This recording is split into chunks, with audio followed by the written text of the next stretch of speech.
Selective justice issue sa flood control at korupsyon, tama na. Iyan po ay ayon naman kay Senator Alan Peter Cayetano. Detalye ng balita mula kay Raymond Dadpa sa RH28. Raymond, good morning.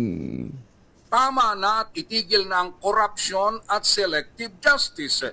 Ito ang hirit ni Senate Minority Leader Alan Peter Cayetano sa issue ng flood control scandal. Sa kanyang pananalita sa harap na makasapin ng Iglesia ni Cristo na nagrally sa EDSA, sinabi ni Cayetano na dumating na ang panahon na sabihin ng mga Pilipino na tama na. Sabi ni Cayetano na wala ng focus ang investigasyon ng Senate Blue Ribbon Committee sa flood control scandal nang pinalitan ni Senador Panfilo Ping Lacson si Senador Rodante Marcoleta bilang chairman ng komite. Dahil sa pamumuno ni Lacson, nawala ang totoong mastermind at ang mga senador ng itinurong mastermind, nawala ang mga department heads, mga congressmen at mga malaking tao na pinaniniwalang nasa likod ng anomalya.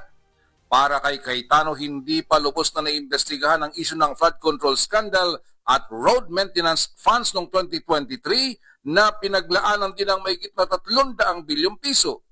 Hinimok nito ang sambayanan na suportahan sila sa kampanya laban sa katiwalian. Huwag silang alalahanin dahil nagkakaisang lumaban ng minorya sa Senado na kinabibilangan nila Senador Jingo Estrada, Ronald Bato de la Rosa, Loren Legarda, Amy Marcos, Pia Cayetano at Robin Hood Padilla.